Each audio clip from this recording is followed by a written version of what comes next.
জুলাই গণ অভ্যুত্থানে ৫৪টি স্থানে ৯১৪ জন শহীদের তালিকা প্রকাশ করেছে জুলাই রেভলিউশনারি অ্যালায়েন্স বাংলাদেশ। বিকেলে রাজধানীর শাহবাগে জাতীয় জাদুঘরের সামনে সংবাদ সম্মেলনে এ তথ্য জানান সংগঠনটির মুখপাত্র ফান্তাসির মাহমুদ। বলেন, রক্তক্ষয়ী বিপ্লবের পরও সরকারের নির্লিপ্ত ভূমিকা গণহত্যার বিচার না হওয়ায় ভয়াবহ নজির তৈরি করেছে। পুলিশ ও বিজিবির গুলিতে সর্বাধিক শহীদ হয়েছেন দাবি করে দ্রুত বিচার নিশ্চিতের দাবি তার।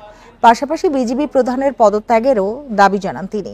সংগঠনের নেতারা আশঙ্কা প্রকাশ করেন, শহীদদের মর্যাদা রক্ষা ও হত্যাকারীদের বিচারের ব্যবস্থা না হলে অতীতের পুনরাবৃত্তি ঘটতে পারে। একই সঙ্গে শহীদ পরিবারের পুনর্বাসন এবং আহতদের চিকিৎসা নিশ্চিত করার দাবি জানান তারা। ইন্টারিম সরকার একটা ভয়ঙ্কর উদাহরণ তৈরি করে দিয়ে গিয়েছে, সেটা হচ্ছে বাংলাদেশে গণহত্যার বিচার হয় না। এদেশে হাজার হাজার মানুষ মেরে মানুষ দিক পেয়ে যায়, মুক্ত বাতাসে ঘুরে বেড়ায়। অর্থাৎ ভবিষ্যতে কেউ যদি কখনো গণহত্যা চালাতে চায় সে পারবে।